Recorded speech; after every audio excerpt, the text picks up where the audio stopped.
अस्सलाम वालेकुम वरहमतुल्लाहि वबरकातुहू। उम्मीद करता हूँ कि आप लोग खैरियत से होंगे, खुश होंगे, महफूज होंगे। अल्लाह पाक आपको सलामत रखे, अल्लाह पाक आपको कामयाबी का मानी से नवाजे। चलते हैं नेक्स्ट टॉपिक की तरफ, फ्री फॉल एक्सेलरेशन की तरफ। चैप्टर नंबर 1 फिजिकल क्वांटिज्म मेजरमेंट शुरू किया हुआ है।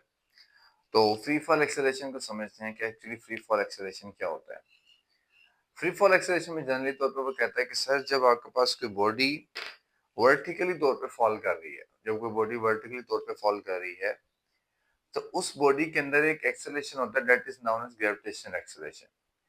क्योंकि हमें ये पता है कि सर हर बॉडी जो आपके पास अर्थ से दूर जा रही है, ये वर्टिकल मूवमेंट में है, उस बॉडी के ऊपर एक ग्रेविटेशनल एक्सेलरेशन अप्लाई हो रहा होता है। इसलिए किसी भी बॉडी को मैं सर्टेन हाइट से छोड़ूं तो वो भी नीचे की तरफ आती है, और अगर किसी को अंडर द अर्थ ग्रेविटी ऊपर की तरफ फेंकूं तो वो भी नीचे की तरफ आती है। तो इन दोनों फिनोमेना में जो है ग्रेविटेशनल एक्सेलरेशन यूज हो रहा है।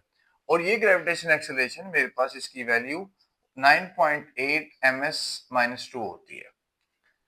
देन हमारे पास इस फ्री फॉल एक्सेलरेशन को थोड़ा सा एक्सप्लोर अगर करूं मैं, तो उसमें मुझे ये पता चलता है कि सर आपके पास ये इक्वेशंस ऑफ मोशन में कैसे यूज किया जा सकता है।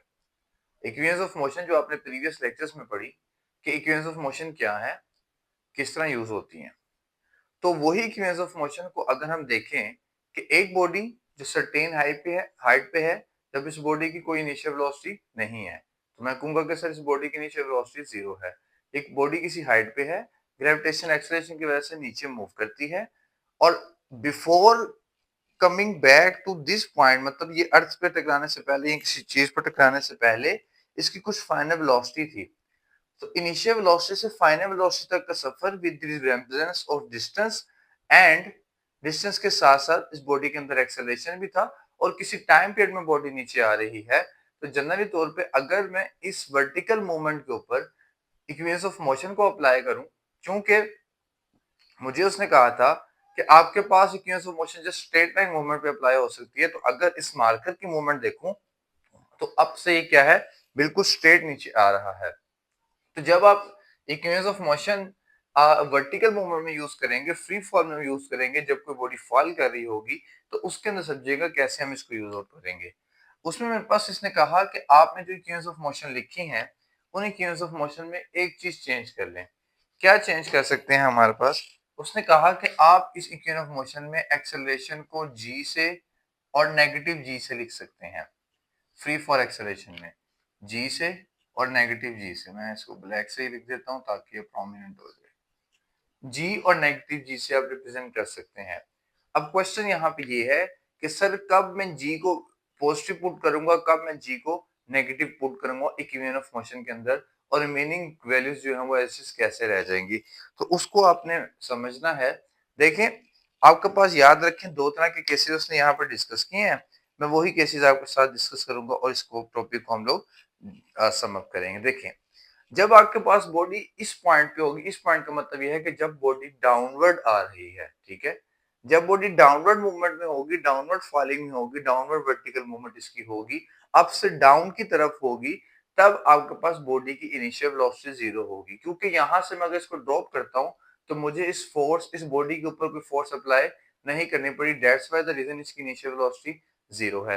इनिशियल वेलोसिटी बॉडी की जीरो होगी वर्टिकल डाउनवर्ड मूवमेंट के अंदर, और जब बॉडी आप छोड़ेंगे वहां से, और जब बॉडी नीचे आकर टकराती है, या जब बॉडी नीचे आकर टकराएगी, तो इस पॉइंट पे, ये टकराने से कुछ पॉइंट पहले बॉडी के अंदर फाइनल वेलोसिटी मौजूद होगी, ठीक है। और इसी तरह बॉडी का कुछ एक्सेलरेशन होगा, कुछ बॉडी की हाइट है, ठीक है, और टाइम पीरियड है। तो ये आपके पास याद रखना है कि जब आप वर्टिकल मूवमेंट में हैं, अप से डाउन आ रहे हैं, तो इनिशियल वेलोसिटी आपकी जीरो होगी और फाइनल वेलोसिटी कुछ ना कुछ होगी बिफोर स्ट्राइकिंग द ग्राउंड, बिल्कुल लगने से पहले बॉडी की कुछ वेलोसिटी होगी। फिर सेकंड कॉन्सेप्ट, तो इस केस के अंदर जब आप डाउनवर्ड आ रहे हैं, इस केस में आपने जी को पॉजिटिव पुट करना, मतलब पॉजिटिव 9.8 पुट किया जाएगा। और इसी तरह अगर किसी बॉडी को मैं फेंक रहा हूं अपवर्ड, अब देखिए, अब इसको मैंने अपवर्ड फेंक रहा है, तो इसके लिए मुझे क्या चाहिए, मुझे कुछ वेलोसिटी देनी पड़ेगी इनिशियली तौर पे, इब्तदाई तौर पे मुझे कोई एक पुश या पुल इसको देना पड़ेगा जिसकी वजह से ऊपर जाएगा। तो इट मींस जब आप अपवर्ड मूवमेंट पे जा रहे होंगे, आप जमीन से दूर जा रहे हैं, ऊपर को जा रहे हैं, डाउन से अप जा रहे हैं, तो आपको कुछ इनिशियली वेलोसिटी देनी पड़ेगी। यही आपके पास जिंदगी का भी कुलिया है कि इंसान जब डाउन से अप जाना होता है, नीचे से जब ऊपर जाना होता है, उसको अपनी कुछ फोर्स, कुछ मेहनत, कुछ चीज अप्लाई करनी पड़ती है इनिशियली, फिर वो किसी पॉइंट पे जाकर पहुंचता है। तो खैर फिजिक्स में अगर इस चीज को समझें तो सर आपके पास बॉडी को यहां से मैंने ऊपर को फेंका, ठीक है, तो इस बॉडी को ऊपर फेंकने के लिए मुझे कुछ इनिशियल वेलोसिटी चाहिए, मींस यहाँ पे बॉडी की इनिशियल वेलोसिटी होगी। और जब बॉडी एक सर्टेन हाइट पे पहुंच गई, अब बॉडी पहुंच गई है सर्टेन हाइट पे, तो इस हाइट पे बॉडी की कुछ फाइनल वेलोसिटी होगी जो कि जीरो होगी।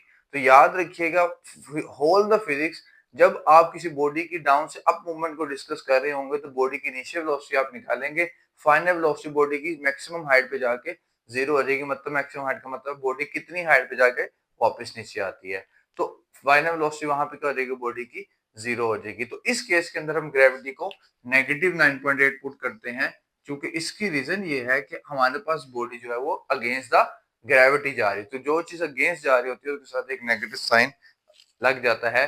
जब कोई भी चीज अगेंस्ट आप करते हैं तो आपके साथ एक नेगेटिव मार्क आ जाता है, नेगेटिव इम्पैक्ट आ जाता है। इसी तरह ग्रेविटी भी अगेंस्ट ग्रेविटी को बॉडी ये मूव कर रही थी, तो इसके साथ ग्रेविटेशनल एक्सेलरेशन जब पुट किया तो हमने जो पुट किया वैल्यू वो -9.8 पुट किया करेंगे। यह बात आपने याद रखनी है। तो समअप अगर बात को मैं करूं तो समअप बात का ये है कि सर इनिशियल वेलोसिटी आपके पास डाउनवर्ड मूवमेंट के अंदर बॉडी की इनिशियल वेलोसिटी जीरो होगी जब उसको यहाँ से रिलीज किया जाएगा, लेकिन before striking the ground body की फाइनल वेलोसिटी कुछ ना कुछ वो जरूर होगी। और इसी तरह बॉडी की ये कुछ हाइट होगी, किसी टाइम पीरियड के अंदर रिकवर करेगा, और इस फॉर्मेशन में ग्रेविटी पॉजिटिव पुट की जाएगी। तो इक्वेशन ऑफ मोशंस को अगर मैं इस फॉर्मेशन में अब लिखूं तो हम लिखते हैं Vf is equals to Vi plus Gt। Second को लिखते हैं S is equals to Vit plus half Gt का स्क्वायर। एंड लास्ट वन को हम लिखते हैं 2Gs equals to Vf square minus Vi square. तो आपने जस्ट ये चेंज किया है एक्सेलरेशन को ग्रेविटी में, ग्रेविटी को एक्सेलरेशन के अंदर चेंज किया है। और इसका सेकंड केस मैंने आपको बताया था कि सर आपके पास अगर किसी बॉडी की मूवमेंट डाउन से अपवर्ड है तो मुझे कुछ इनिशियल वेलोसिटी अप्लाई करना पड़ेगी, और मैक्सिमम हाइट पे जाके बॉडी की फाइनल वेलोसिटी जीरो हो जाएगी, ठीक है। और इस केस में जो जी है वो नेगेटिव पुट किया जाएगा। तो ये आपने फ्री फॉल एक्सेलरेशन के अंदर बेटे याद रखना है चीजों को, उम्मीद है कि आपको समझ आ जाएगी, ठीक है। और एक बात याद रखें कि मेरे पास एक्सेलरेशन के थ्रू अगर वैक्यूम में कोई चीज है तो वैक्यूम में दोनों बॉडी सेम पॉइंट पर, अगर दो बॉडी डिफरेंट मैसेज की हैं तो वैक्यूम के अंदर बॉडी सेम पॉइंट पे नीचे आके स्ट्राइक करेंगे, डिफरेंट पॉइंट्स पे नीचे आके स्ट्राइक नहीं करेंगे। सेम टाइम उनको ड्यूरेशन लगेगा, मतलब अगर एक बॉडी को 3 सेकंड लगे हैं तो दूसरी बॉडी को भी 3 सेकंड ही लगेंगे जनरली तौर पे नीचे स्ट्राइक करने में। तो ये आपके पास फ्री फॉल एक्सेलरेशन का टॉपिक था। उम्मीद है कि बेटे आपको समझ आया होगा, और अगर समझ आया है तो इसको लाइक करें, शेयर करें, सब्सक्राइब करें। मिलते हैं नेक्स्ट वीडियो में, तब तक बहुत सारा ख्याल रखिएगा। फी अमान अल्लाह।